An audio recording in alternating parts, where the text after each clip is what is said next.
बच्चों, welcome to my channel scoring idea और मैं हूं आपका टीचर सौरभ। बच्चों, हम लोगों ने लास्ट वाले वीडियो में बैलेंस ऑफ पेमेंट जो क्लास 12th का चैप्टर है वो किया था। उसको मैंने दो पार्ट्स में डिवाइड किया था। तो आज मैं ये इसका सेकंड वीडियो जो है वो आपके साथ डिस्कस करने वाला हूँ। इसमें बेसिकली इसके जो मेन कॉन्सेप्ट्स थे वो हमने पहले वाले पार्ट में ऑलरेडी डिस्कस कर लिए। तो इस वाले वीडियो में आई बटन में आपको उसका लिंक मिल जाएगा। अगर जो पहली बार इस वीडियो पे देखने के लिए आ रहे हैं वो जाके पहले उस वाले वीडियो को देख लीजिएगा। आप आई बटन में भी मिल जाएगा और आपको मे बी डिस्क्रिप्शन बॉक्स में भी मैं उसको डाल दूंगा। तो आप वहां से जाके पहले उसके पार्ट 1 को देख लीजिएगा, जिसमें कि उसमें बेसिक कॉन्सेप्ट्स जो होते हैं बैलेंस ऑफ पेमेंट का वो सारा चीज मैंने उसमें डिस्कस किया है। अब उसका जो बचा हुआ पार्ट था जिसमें कि कुछ कंपैरिजंस और कंपोनेंट्स होते हैं वो हम इस वाले वीडियो में डिस्कस करके हम पूरे चैप्टर को कवर करेंगे। तो चलिए बिना किसी देरी के हम लोग शुरू करते हैं। तो हम लोगों ने बच्चों देखिए सबसे पहले जो बात कर रहे थे हम लोग बैलेंस ऑफ पेमेंट की बात करते हैं। तो ये देखिए दो टर्म्स यूज होता है बच्चों, बैलेंस ऑफ ट्रेड और बैलेंस ऑफ पेमेंट। ये दोनों काफी कंफ्यूजिंग लगता है, वो इसलिए कि दोनों का नाम से बैलेंस बैलेंस हम बात कर रहे हैं, दोनों अकाउंटिंग से रिलेटेड होता है। लेकिन जो इसका मेन कोर अगर हम बात करें तो उसमें मेन डिफरेंस जो आता है हमको वो देखना और समझना बहुत जरूरी होता है। Because like balance of payment है, बैलेंस ऑफ ट्रेड है, दोनों ही साथ साथ बनते हैं किसी भी कंट्री में जो इकोनॉमिक ट्रांजैक्शन होते हैं। जैसे कि जो अब्रॉड से एक कंट्री का एक इकोनॉमी का दूसरी इकोनॉमी के साथ रेस्ट ऑफ द वर्ल्ड की जो इकोनॉमीज हैं उनके साथ जो उनका रिलेशन होता है, ट्रांजैक्शंस इनफ्लो एंड आउटफ्लो होते रहते हैं, इनकम जो होता है वो रिसीव होता है, एक्सपेंडिचर होता है, दोनों कंट्रीज का एक दूसरे के साथ होता है। तो उसमें साथ साथ जो होता है वो दोनों कंट्रीज जो होती हैं वो अपनी बैलेंस ऑफ ट्रेड और बैलेंस ऑफ पेमेंट्स अकाउंट्स जो होते हैं वो हर ईयर एक फाइनेंशियल ईयर के लिए बनाती हैं। तो उन्हीं चीजों को हमको समझना है मेनली कि इन दोनों में बेसिक डिफरेंस क्या है, क्यों हम बैलेंस ऑफ ट्रेड को बैलेंस ऑफ पेमेंट नहीं बोल सकते हैं या फिर बैलेंस ऑफ पेमेंट को बैलेंस ऑफ ट्रेड नहीं बोल सकते हैं। तो उसी चीज को आज हम यहाँ पर डिटेल में समझेंगे। वहां पर मैंने पिछले वाली वीडियो में थोड़ा इंट्रोडक्शन वाला पार्ट दिया था जो कि उसके डेफिनेशन और बेसिक कंपोनेंट्स वगैरह क्या होते हैं वो थे। अब यहाँ पर हम इस वीडियो में उनका डिटेल्ड जो इसको हम बोल सकते हैं ना एनालिसिस करेंगे और उसमें हम उसको लाइक समझने की कोशिश करेंगे कि उसके मेन जो कॉन्सेप्ट्स हैं वो एक दूसरे से डिफर कैसे करते हैं या कहां पर सिमिलर हैं कहां पर डिफरेंट है। ये सारी चीजें हम जो एनालिसिस वाला पार्ट है वो हम इस वीडियो में बच्चों करने वाले हैं। तो देखिए इसमें सबसे पहले हम बैलेंस ऑफ ट्रेड और बैलेंस ऑफ पेमेंट की बात करते हैं। तो सबसे पहले हम इसका मीनिंग के बारे में समझते हैं कि इन दोनों में बेसिक जो मीनिंग वाइज डिफरेंस है वो क्या है।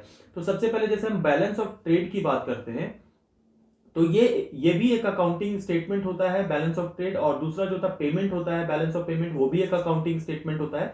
लेकिन इन दोनों में डिफरेंस होता है ये कि जो बैलेंस ऑफ ट्रेड होता है बच्चों वो सिर्फ फिजिकल आइटम जो होते हैं उनके इंपोर्ट और एक्सपोर्ट से रिलेटेड होता है। दैट मींस कि जो भी गुड्स का मूवमेंट है, फिजिकल गुड्स का मूवमेंट है, उसका दोनों साइड लाइक हम उसका डेबिट एंड क्रेडिट दोनों साइड जो होता है वो हम आप लोग जो कॉमर्स के स्टूडेंट हैं वो बहुत अच्छे से समझते हैं कि जो like single entry and double entry system होता है। तो इसमें हम लोग डबल एंट्री सिस्टम यूज करते हैं जिसमें हम डेबिट एंड क्रेडिट साइड दोनों दिखाते हैं और उसमें जितने भी मूवमेंट्स होंगे उनको हम सिस्टमैटिकली रिकॉर्ड करते हैं। लेकिन वो जो बैलेंस ऑफ ट्रेड में रिकॉर्ड होता है वो सिर्फ फिजिकल गुड्स का मूवमेंट होता है, जिसमें आप सिंपली अगर हम देखें तो वो इंपोर्ट्स और exports between the two countries उनको हम रिकॉर्ड करते हैं, उसको सिस्टमैटिकली रिकॉर्ड करते हैं।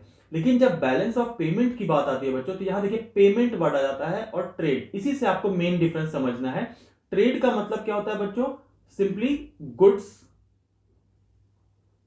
का मूवमेंट, जो फिजिकल गुड्स है जो आपको दिखाई दे रहा है कि अगर हमने फूड ग्रेन्स जो है वो सप्लाई किए तो वो दिख रहा है कि वो मूव करके दूसरी कंट्री में जा रहा है।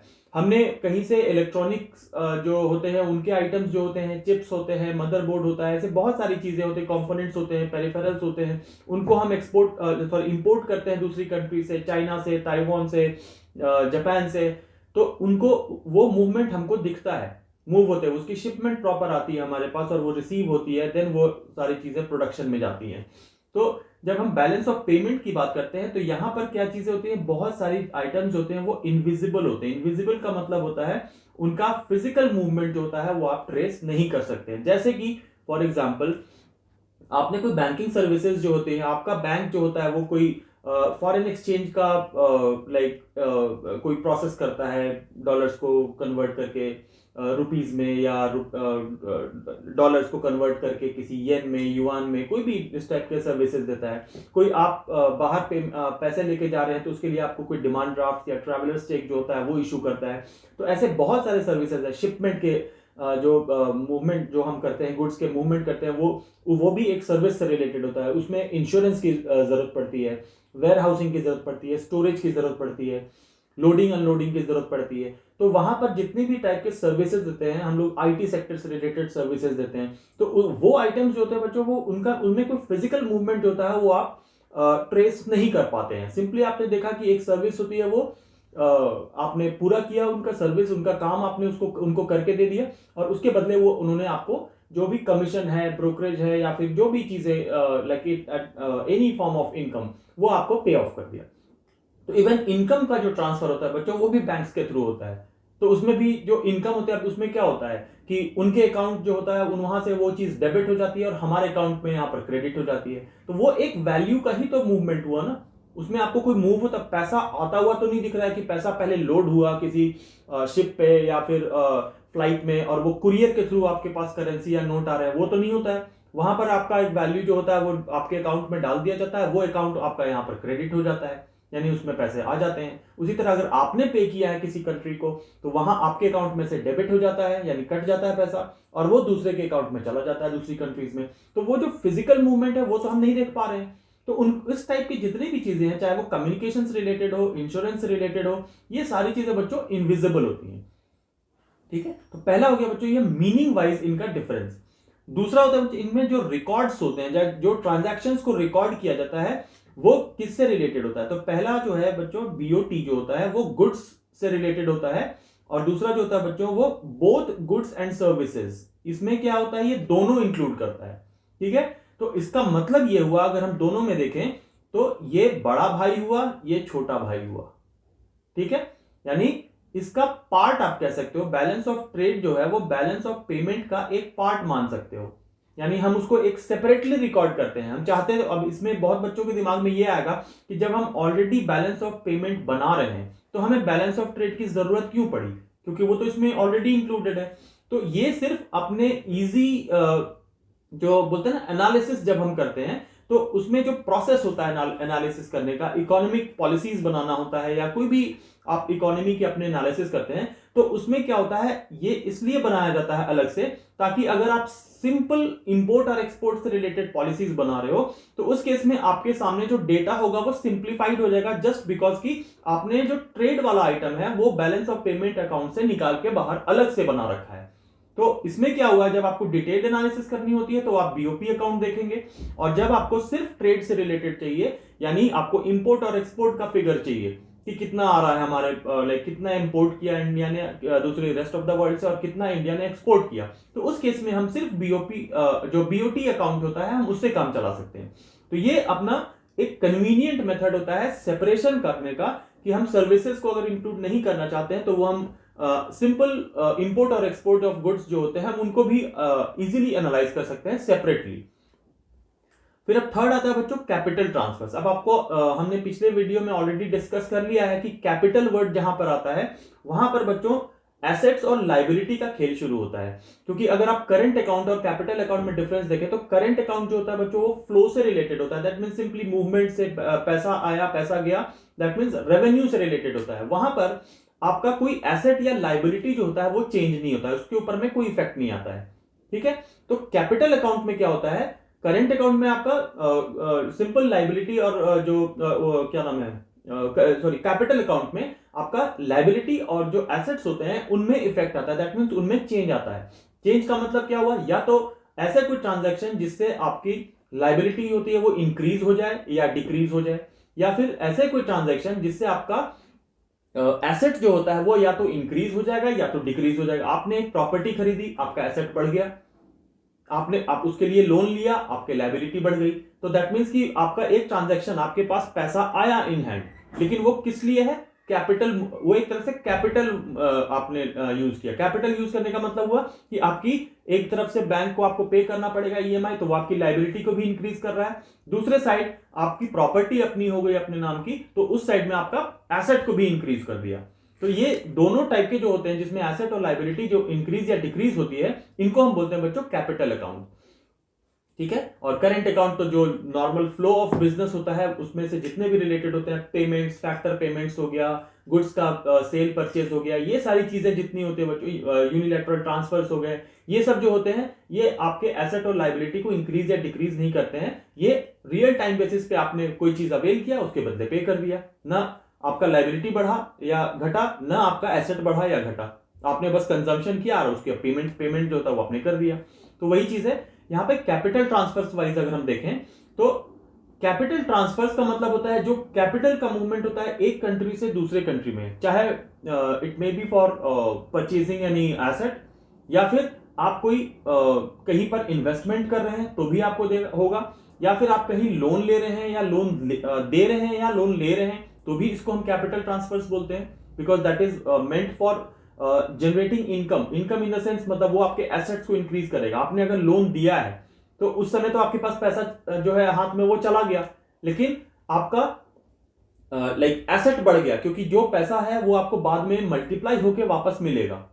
तो उस केस में क्या होगा, आपके पास लास्ट में एसेट आपके इंक्रीज हो जाएंगे। आपने 1 लाख रुपए लोन दिया और आपने 2 साल के लिए लोन दिया, 2 साल का इंटरेस्ट के साथ वापस मिला, अब वो 1 लाख प्लस इंटरेस्ट, वो आपकी प्रॉपर्टी थोड़ी सी इंक्रीज हो गई, आपका जो एसेट होता है नेटवर्थ हो गया वो बढ़ गया। तो इसको हम बोलते हैं कैपिटल ट्रांसफर्स। आपने इन्वेस्टमेंट्स किए, अभी तो पैसे चले गए, लेकिन जब प्रोडक्शन होगा उससे सेल होगा, सेल होने के बाद आपके पास प्रॉफिट आएगा, तो उस केस में क्या होगा, आपके एसेट्स बढ़ेंगे, आप और एक्सपैंड करेंगे बिजनेस का एक अलग गुडविल बढ़ेगा, गुडविल खुद एक एसेट होता है। तो ये सारी चीजें आप जो ट्रांसफर्स करते हैं इनको हम कैपिटल ट्रांसफर्स बोलते हैं। तो कैपिटल ट्रांसफर्स जो होते हैं these are not included in the balance of trade, क्योंकि ये कैपिटल टाइप ऑफ ट्रांजैक्शन है, ये करंट ट्रांजैक्शंस नहीं है। और यहां पर क्या होता है, इनको इंक्लूड किया जाता है बीओपी में कैपिटल ट्रांसफर्स जो होते हैं वो इंक्लूड करते हैं। अब नेक्स्ट आते हैं बच्चों हम लोग, इन दोनों का जो पर्पस सॉल्व होता है, दैट मींस दोनों अकाउंट्स बनाने का क्या बेनिफिट होता है, लाइक वो उसका आउटकम आपको क्या मिलता है, या उससे आप कह सकते हो कि एनालिसिस में क्या डिफरेंस आता है। तो हम वो देखते हैं दोनों में से कौन बेटर होता है। हम लोग ऐसे तो इसको कंपेयर करना बेवकूफी होगी, बट इसमें क्या होता है, अगर हम सेपरेटली पार्शियल देखते हैं, देखिए यहां पर पार्शियल व्यू दे रहा है, दैट मींस कि अगर आप सिर्फ इंपोर्ट और एक्सपोर्ट ऑफ गुड्स को देख के आप इकोनॉमी को एनालाइज करोगे तो that will not show you the true picture of economy. क्यों? क्योंकि apart from the current transfers बहुत सारे ऐसे कैपिटल गेन्स एंड लॉसेस जो होते हैं वो एक बड़ा इंपैक्ट डालते हैं इकोनॉमी के आपके कंडीशन पे, सिचुएशन पे। तो इसको हम बोलते हैं, इसको हम शॉर्ट टर्म के लिए अगर एनालिसिस करते हैं तो ये एक आपको पार्शियल फिगर दे देता है कि हाँ इतना इंपोर्ट और एक्सपोर्ट हो रहा है, तो हमारा चलो डेवलपमेंट है, वो एक बहुत क्लियर पिक्चर तो नहीं दिखाता है, बट हाँ एक आपको पार्शियल व्यू दिखा देता है कि आपकी इकोनॉमी जो होती है वो किस वे में जा रही है। अगर जैसे कि आपको सिंपल आपको अगर देख के ये समझ में आ रहा है कि आपके एक्सपोर्ट्स बहुत ज्यादा हाई हो गए हैं, बढ़ गए हैं पिछले साल से, और इंपोर्ट्स आपका थोड़ा कम आया है, तो आपको एक एक बेसिक आइडिया आपको दिखा देगा कि आपकी जो इकोनॉमिक पॉलिसीज है वो ठीक काम कर रही है। क्यों? क्योंकि आपके एक्सपोर्ट्स जो है वो ज्यादा है, सरप्लस, आपका एक्सपोर्ट सरप्लस ज्यादा है, और इंपोर्ट जो होता है वो आपका कम हुआ है। दैट मीन्स आपके लिए एक फेवरेबल सिचुएशन, आपसे एक फेवरेबल कंडीशन की आप जनरेट कर रहे हो इकोनॉमी में, और आप डेवलपमेंट की तरफ बढ़ रहे हो। But that will not be the final figure, वो हमारा फाइनल फिगर नहीं होगा, क्योंकि इसके अलावा हमें capital transfers, FDI, portfolio investment है, बहुत सारे ऐसे फैक्टर्स होते हैं जिनको और भी एनालाइज करना पड़ता है डिटेल में।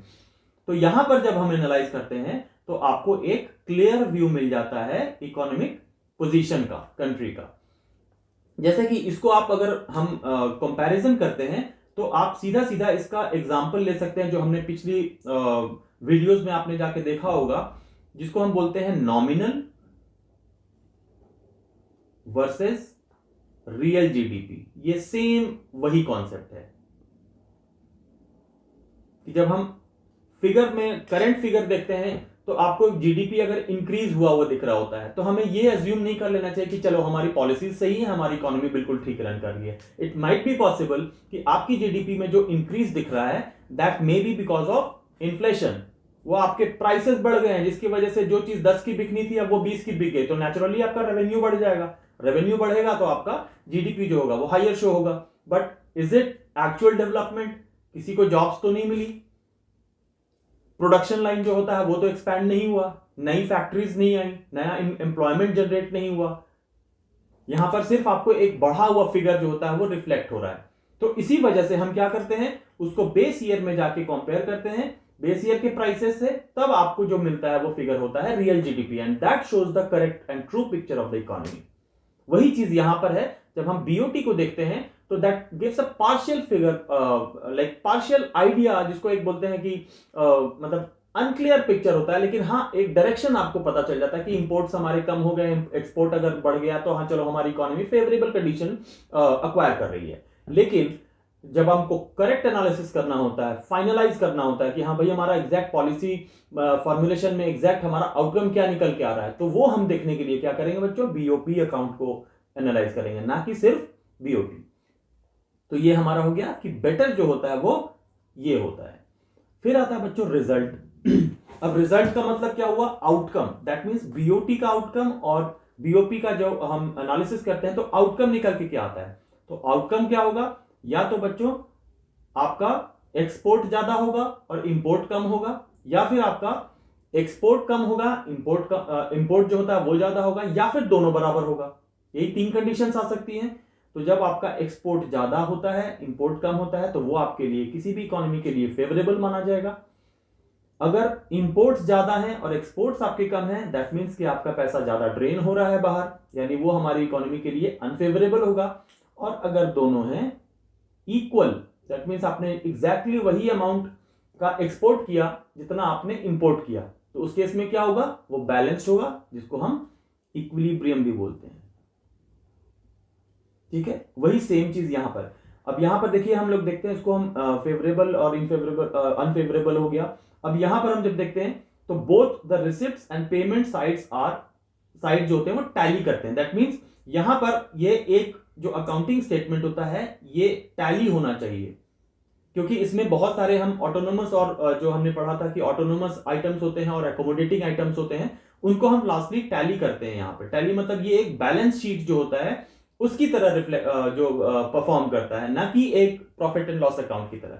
ये जो होता है वो एक प्रॉफिट एंड लॉस अकाउंट की तरह वर्क करता है, या तो आपको प्रॉफिट होगा या तो लॉस होगा, या फिर नो प्रॉफिट नो लॉस होगा। बट यहां पर क्या होता है, आपका बैलेंस शीट वाला जो टेंडेंसी होता है वो शो करता है। तो इस वजह से रिजल्ट्स जो होते हैं इनके डिफरेंट होते हैं। यहां पर आपको अगर डेफिसिट आ रहा है तो आपको लोन लेके उसको बराबर करना पड़ेगा, अगर सरप्लस आ रहा है तो इन्वेस्टमेंट करके उसको बराबर करना पड़ेगा। दैट मींस इसको हमेशा टैली रखना पड़ता है आपको इकोनॉमी में। और लास्ट आते हैं बच्चों इसके कंपोनेंट्स। तो अब यहां देखिए, it is the component of the current account of the balance of payment. ये करंट अकाउंट होता है, सिर्फ करंट अकाउंट, जैसा कि इसमें हम सिर्फ ट्रेड का जो इनफ्लो एंड आउटफ्लो देखते हैं। तो दूसरे वाले में क्या होता है, current account plus capital account, ये दोनों को इंक्लूड करता है। तो ये एक इसका डिटेल्ड आइडिया हो गया बीओपी और बीओटी में क्या डिफरेंस होता है। ठीक है, अब हम चलते हैं बच्चों नेक्स्ट स्लाइड पर। अब आते हैं इसका हम लोग जो बात करते हैं ये है कंपोनेंट्स ऑफ करंट अकाउंट। अब इसमें देखिए दो चीजें होती हैं, जो अकाउंट्स के स्टूडेंट्स हैं वो तो बहुत अच्छे से समझते होंगे क्योंकि वो अकाउंट्स ऑलरेडी पढ़ रहे हैं, तो उन्हें डेबिट क्रेडिट इसका कॉन्सेप्ट काफी अच्छे से समझ में आता है। उन्होंने सारे वो गोल्डन रूल्स और वो सारे यूनिवर्सल रूल्स पढ़ रखे हैं कि डेबिट क्या होता है, क्रेडिट क्या होता है, कब बढ़ने पर मतलब क्या चीजें चेंज आने पर डेबिट होगा, क्या चीजें चेंज आने पर क्रेडिट होगा, ये सारी चीजें वो समझते हैं। बट जो ह्यूमैनिटीज के स्टूडेंट्स हैं या फिर साइंस के स्टूडेंट हैं और उन्होंने इकोनॉमिक्स ले रखा है, तो उन्हें थोड़ा सा दिक्कत हो सकती है इन चीजों को समझने में। तो इस वजह से इसको मैंने टेबल के फॉर्म में कन्वर्ट किया हुआ है। ये चीज आप इसको बार बार 2-3 बार रिवाइज करेंगे तो आपको काफी अच्छे से समझ में आ जाएगा। अब यहां देखिए हम करंट अकाउंट की बात करते हैं। करंट अकाउंट का मतलब सिंपल हो गया आपका बिजनेस या फिर ट्रेड ऑफ विजिबल आइटम्स।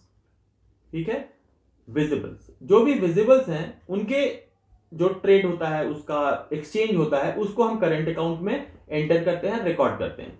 तो नेचुरली कोई भी जब हम डबल एंट्री सिस्टम देखते हैं उसमें दो साइड्स होते हैं, ठीक है, डेबिट और क्रेडिट। जैसे भी हम लोग अकाउंटिंग करते हैं, तो जैसे यहां पर हो गया, आप अगर हम देखें तो पूरा अकाउंट का जो लेजर होता है उसको हम दो पार्ट्स में डिवाइड करते हैं। एक होता है आपका डेबिट साइड, और दूसरा जो होता है बच्चों वो होता है हमारा क्रेडिट साइड। ठीक है, ये दोनों चीजें दो पार्ट्स में डिवाइडेड होती हैं।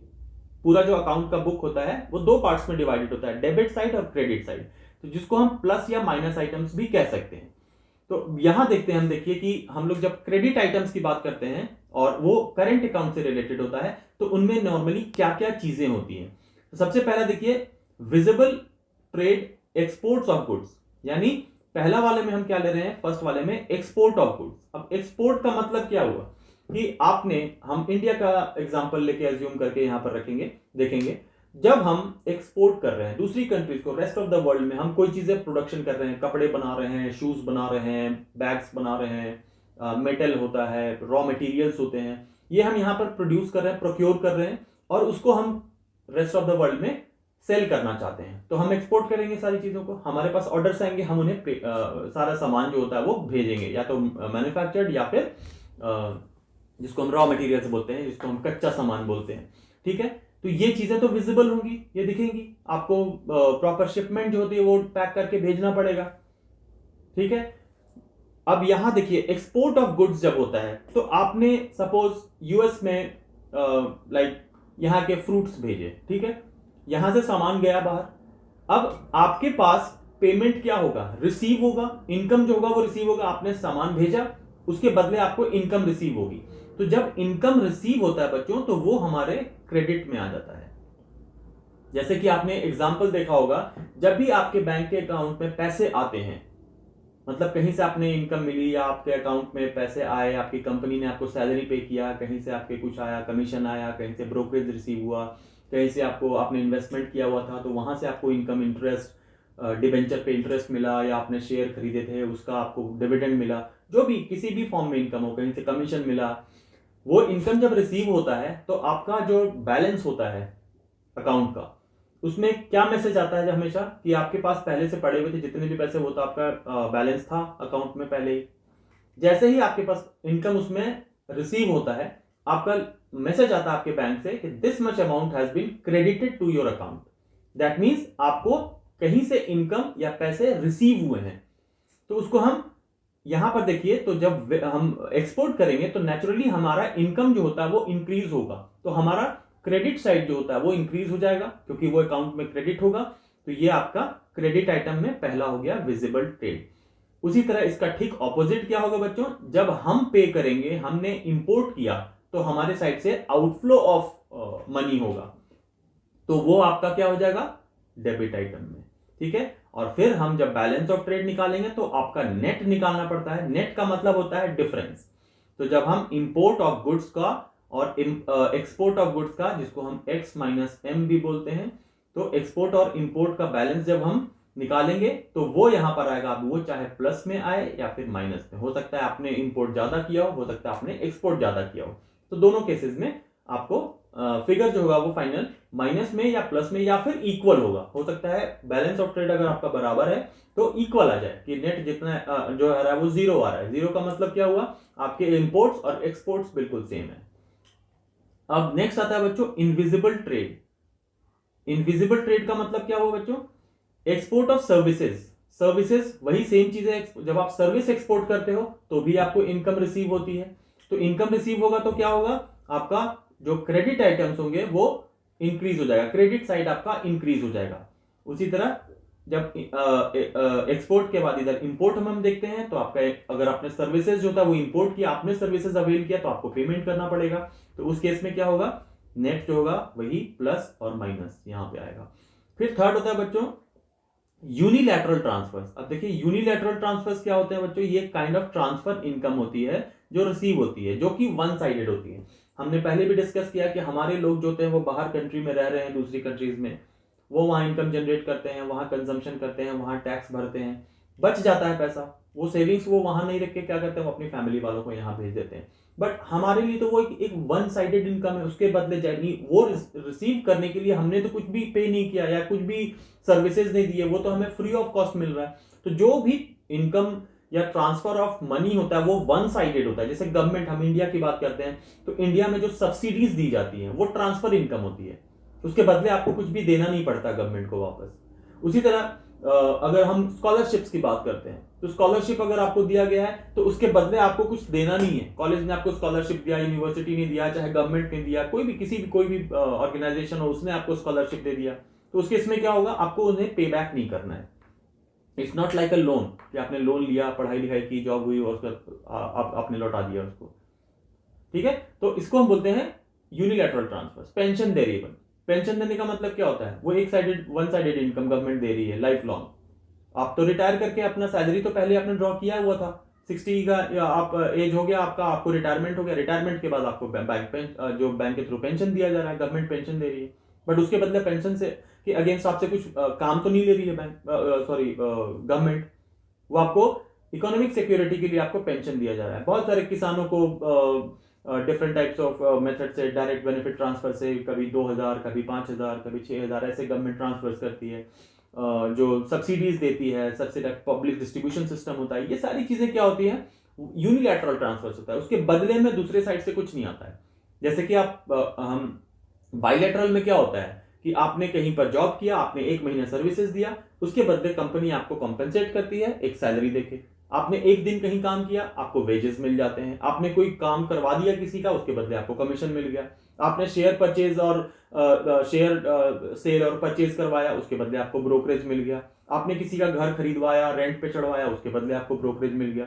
तो वहां पर क्या है, दोनों साइड से, एक साइड से लो, दूसरे साइड से दो, मतलब इनकम दो और दूसरी तरफ से सर्विस लो। तो ये सारी चीजें क्या हो रही है, दोनों साइड से हो रही है, इसमें एक साइड का फ्लो नहीं है।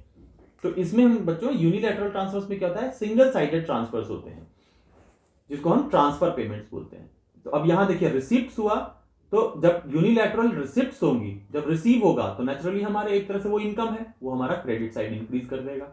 और अगर ट्रांसफर पे किया है, हमने पे किया है किसी कंट्री को, जैसे कई बार होता है हम डोनेट कर देते हैं किसी को, कंट्री को हेल्प करने के पर्पज से हमने डोनेट कर दिया। जैसे हमने वैक्सीन दिया बहुत कंट्री को फ्री ऑफ कॉस्ट, हमारा तो पैसा लगा, हमारा वो वैक्सीन फ्री में तो नहीं बनी ना, बट हमने उसे डोनेट कर दिया, तो वो एक यूनिलैटरल ट्रांसफर होगा। गिफ्ट्स के तौर पे हम कई बहुत चीजें दे देते हैं।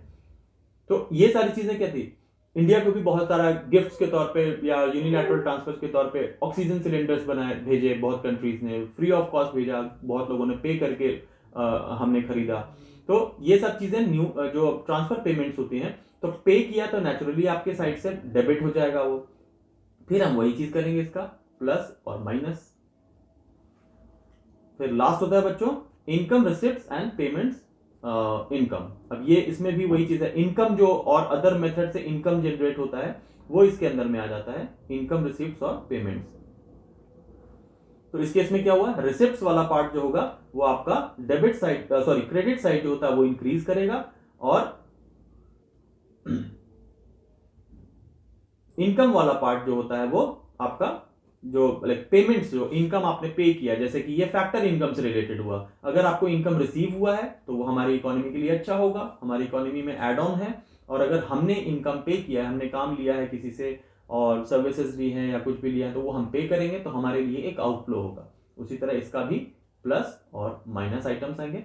तो इसका लास्टली करंट रिसिप्ट्स, ये टोटल जब हम चारों कर देते हैं 1 2 3 4, ये चारों आइटम्स को हम प्लस करेंगे, तो ये दोनों आपका शो करेगा। ये सारे करंट पेमेंट्स हो जाएंगे, चारों आइटम्स को हम प्लस करेंगे तो ये इधर करंट पेमेंट्स हो जाएंगे, ये वाले करंट रिसिप्ट्स हो जाएंगे, और ये आपका करंट अकाउंट बैलेंस होगा, जो कि आपका या तो प्लस में होगा, या तो इक्वल होगा, या फिर माइनस में होगा।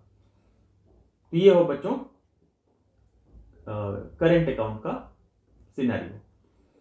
अब हम आते हैं बच्चों कैपिटल अकाउंट पे। अब हम यहां पर कैपिटल अकाउंट की बात कर रहे हैं, तो आप बहुत अच्छे से समझ सकते हैं कैपिटल अकाउंट का मतलब क्या हुआ। हमने बहुत बार डिस्कस कर लिया इस चीज को कि कैपिटल का मूवमेंट, यानी ऐसे ट्रांजैक्शंस जो आपके एसेट या लायबिलिटी को इंक्रीज या डिक्रीज करेंगे। तो अगेन हम वहां पर क्रेडिट और डेबिट आइटम्स होते हैं। अब जब हम कैपिटल ट्रांसफर्स की बात करते हैं तो इसमें आपको एक बेसिक चीज समझ लेना चाहिए। जब भी आपका कोई एसेट जो होता है वो इंक्रीज होता है, यानी एसेट जो होता है वो जब इंक्रीज होता है, तो यहां पर आप आई थिंक थोड़ा सा इसको मैं यहां पर लिख देता हूं, आप उसको बल्कि नोट डाउन कर लो तो बेटर होगा आपके लिए। अकाउंट्स के जो बच्चे हैं वो तो जानते होंगे ऑलरेडी इस चीज को, बट जो नॉन कॉमर्स वाले हैं उनके लिए बेटर होगा।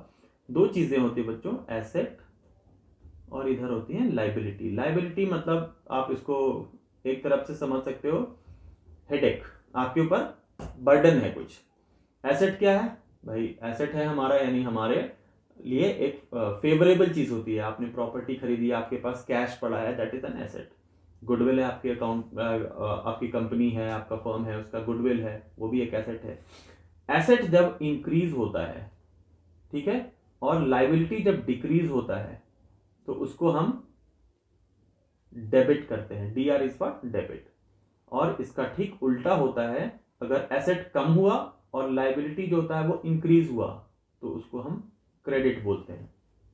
ये रूल आपको हमेशा याद रखना है इन चीजों को समझने के लिए, क्योंकि ऐसे मल्टीपल चॉइस क्वेश्चंस जो होते हैं वो कई बार उसका जो लैंग्वेज होता है वो इतना ट्विस्ट कर देते हैं कि आपको एग्जैक्ट आउटकम पता नहीं चलता कि भाई पूछा क्या जा रहा है और क्या इफेक्ट आ रहा है।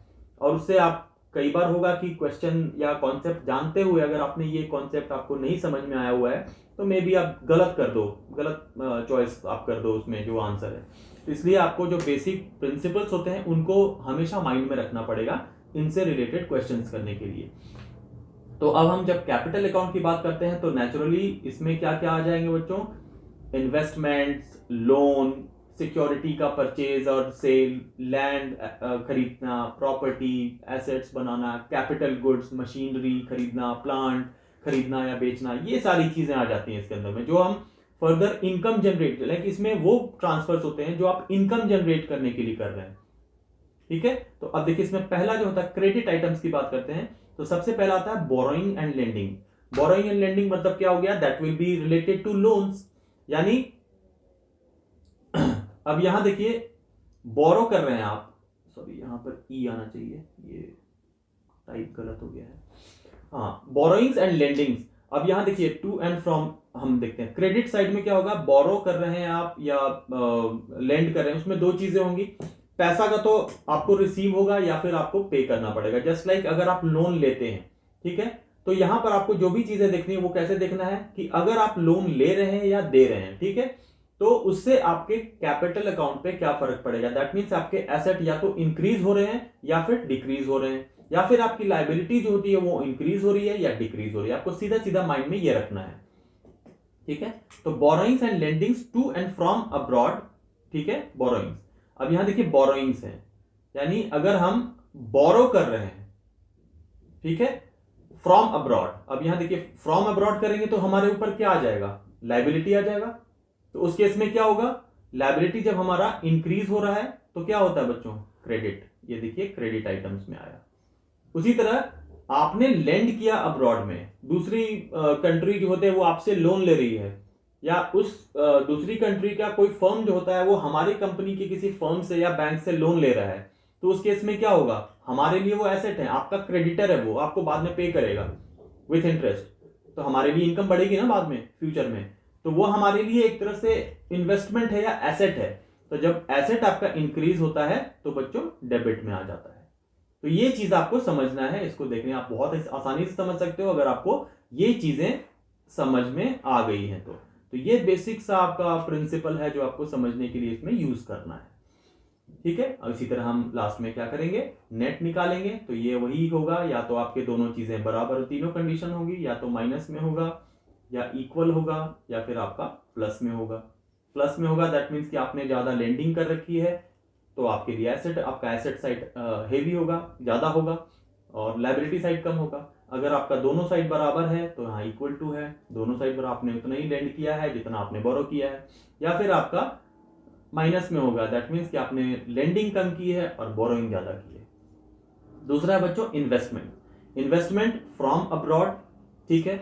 अब देखिए इन्वेस्टमेंट फ्रॉम अब्रॉड है, अब हमारे पास रिसीव हुआ है, तो उस केस में क्या होगा? इन्वेस्टमेंट्स, बाहर के इन्वेस्टमेंट्स हमारी कंट्री में आए हैं, तो उसका जो आफ्टर इफेक्ट होगा वो क्या होगा? नेचुरली अभी के टाइम पे तो पैसा आया हमारा इन्वेस्टमेंट होने की वजह से, लेकिन जो फॉरेन एक्सचेंज रिजर्व है बच्चों, जो हमारे लिए एसेट होते हैं, दैट मीन्स हमारे लिए, हमारे पास आके कोई प्रॉपर्टी खरीद लेता है, हमारी प्रॉपर्टी खरीद लेता है, यानी हमारे यहाँ इन्वेस्ट कर देता है, हमारा लैंड खरीद लिया, हमारे यहाँ किसी कंपनी में पैसा लगा दिया, तो उस केस में क्या होते हैं? हमारे एसेट्स कम हो जाते हैं और कहीं ना कहीं हमारी लायबिलिटीज बढ़ जाती है, क्योंकि हमारा जो फॉरेन एक्सचेंज होता है वो ड्रेन होगा, दैट मीन्स हमारा पैसा बाहर जाएगा। तो उसका आफ्टर इफेक्ट क्या होगा कि वो आपके एसेट को कम करेगा, यानी क्रेडिट साइड।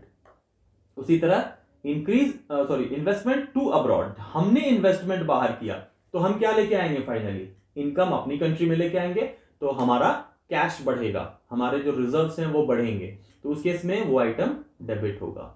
फिर उसी तरह हमने माइनस, इक्वल टू और प्लस देखना है कि कौन सा पार्ट अलाइंड है, किस साइड ज्यादा है। उसी तरह change in foreign exchange reserve. अब यहां देखिए decrease in foreign exchange reserve, जो हम फॉरेक्स रिजर्व बोलते हैं। हर कंट्री एक फॉरेक्स रिजर्व बना के रखती है, जिसमें अलग अलग कंट्रीज के कलेक्शंस होते हैं, जिन कंट्रीज के साथ ज्यादा ट्रांजैक्शंस होते हैं आपका, उनका पार्ट ज्यादा होगा उस फॉरेन एक्सचेंज रिजर्व में। डे बाय डे हम हर कंट्री चाहती है कि उनका डे बाय डे जो होता है, year by year foreign exchange reserve जो होते हैं वो हाई होते जाएं। हाई होने से क्या होता है, जितना ज्यादा आपका फॉरेन एक्सचेंज रिजर्व हाई होता है उतना आपका इकोनॉमी को स्ट्रॉन्ग परसीव किया जाता है इंटरनेशनल मार्केट में। इसका मतलब यह है कि जिस कंट्री के पास ज्यादा फॉरेन एक्सचेंज रिजर्व्स होंगे उनकी करेंसी जो होगी वो स्ट्रॉन्ग होती जाएगी ऑन द इंटरनेशनल प्लेटफॉर्म। तो जब आपके फॉरेन एक्सचेंज रिजर्व्स डिक्रीज हो रहे हैं, इसका मतलब क्या हो रहा है कि आप इंपोर्ट्स ज्यादा कर रहे हो इसी वजह से, क्योंकि आप फॉरेन करेंसी में पे करते हो। जब आप इंपोर्ट करते हो तो आपको फॉरेन करेंसी में पे करना है, तो उस केस में क्या होगा, आपका फॉरेन एक्सचेंज रिजर्व्स खाली हो रहा है, डेबिट हो रहा है, मतलब आपका बाहर जा रहा है पैसा।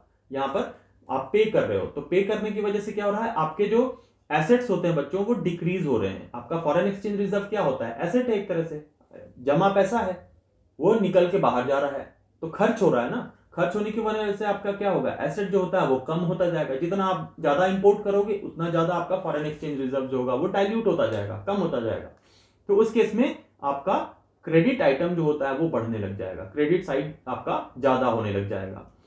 यही चीज उल्टा होता है, increase in the foreign exchange reserve, that means आप फॉरेन एक्सचेंज कमा रहे हो ज्यादा, तो वो आपके अकाउंट में क्या होगा, ऐड होगा, आपके रिजर्व्स हाई होंगे। तो फॉरेन एक्सचेंज रिजर्व क्या होता है, एसेट होता है, वो बढ़ना शुरू हो जाएगा, तो वो आपका डेबिट हुआ, ये डेबिट आइटम हो गया। अगेन वही सेम चीज बच्चों, माइनस, इक्वल टू, प्लस, तीनों चीजें आ गई। तो अब इन 1, 2 और 3 को जब हम प्लस करते हैं तो आपको टोटल कैपिटल रिसिप्ट्स का पता चल जाता है। डेबिट आइटम्स को प्लस करते हैं तो कैपिटल पेमेंट्स का पता चल जाता है, और इसके थ्रू हम टोटल बैलेंस निकाल लेते हैं जो कि हमारा नेट होता है। ये भी वही होगा, माइनस, इक्वल टू या प्लस। तो इसके थ्रू हम जो ये लास्ट वाला कॉलम होता है ये बच्चों हमें बताता है आउटकम, फाइनल फिगर क्या आ रहा है, या तो वो माइनस में होगा या प्लस में होगा, यानी आपकी कंट्री जो है वो इक्विलिब्रियम पे है या फिर सरप्लस पे है या फिर डेफिसिट पे है। तो यही चीज बच्चों हम लोग डिस्कस कर रहे थे इसमें बैलेंस ऑफ पेमेंट अकाउंट में। तो जहां तक मुझे लगता है कि मैंने सारी चीजें काफी डिटेल में कवर अप कर दी हैं। तो अगर आपको सारे कॉन्सेप्ट्स बच्चों समझ में आए, वीडियो आपको अच्छा लगा, तो इसको ज्यादा से ज्यादा लाइक कीजिए, शेयर कीजिए, चैनल को सब्सक्राइब कीजिए और नोटिफिकेशन बेल को बच्चों ऑन कर दीजिए, ताकि हर समय जब भी मैं कोई भी वीडियो नया लेके आऊं वो आपको इंस्टेंट नोटिफिकेशन मिल जाए। तो बच्चों आज के लिए इतना ही, थैंक यू सो मच, मिलते हैं एक नए वीडियो के साथ।